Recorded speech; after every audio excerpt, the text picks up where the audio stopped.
plan-là. Je crois que la religion islamique est une religion qui n'a jamais réussi à s'établir de façon pacifique dans un pays chrétien. L'islam vous fait peur? Ah oui, l'islam me fait peur d'abord parce que il est en formidable expansion démographique et en formidable tension religieuse. Et dans tout cela, rien de tout cela n'est objectivement méprisable.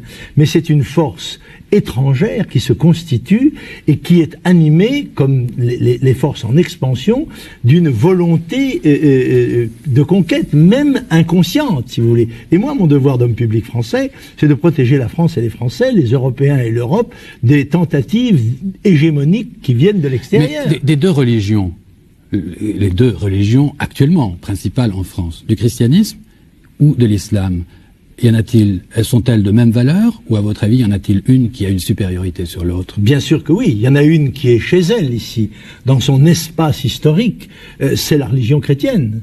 La religion islamique, l'histoire en a ainsi décidé, a eu sa zone d'expansion ailleurs.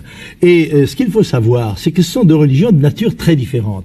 Car il y en a une qui mêle de façon en quelque sorte inextricable le social, le politique et le religieux, c'est l'islam, et l'autre où cette séparation s'est faite peut-être même de manière excessive.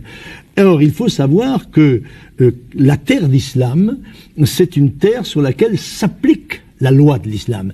Et si vous acceptez de donner à l'islam les signes extérieurs de reconnaissance de la qualité de terre d'islam en Europe, à ce moment-là, vous serez contraint de donner l'une après l'autre, des concessions de plus en plus, à des exigences de plus en plus fortes pour imposer non seulement les mœurs, les coutumes, le costume, mais encore et surtout le droit civil, la façon de penser.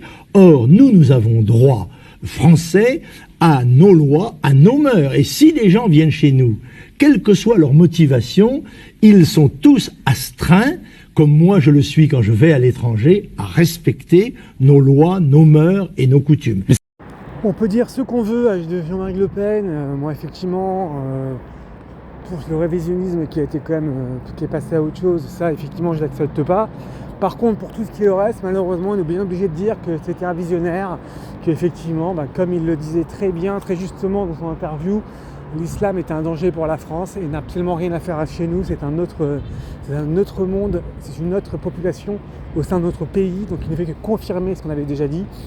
J'espère que son héritage va être transmis et surtout pas qu'il va disparaître et être enterré avec lui, surtout pas, puisque la France a plus que jamais besoin de sortir de cette Europe qui est une aberration, de limiter cette foutue immigration agressive qui cherche juste à nous coloniser, à nous conquérir et qui appelle au meurtre et au viol sur nos terres. Donc RIP Jean-Marie Le Pen, repose en paix et condoléances à la famille malgré tout. Et quant à Louis Boyard et consorts, ils n'ont même pas la dignité, la décence de respecter un mort, c'est honteux. Vraiment, et les filles, il y a vraiment rien à faire, ils sont dans tous les cas tout à fait irrécupérables. Je n'avais même pas imaginé que des Français votaient pour ça, c'est incroyable.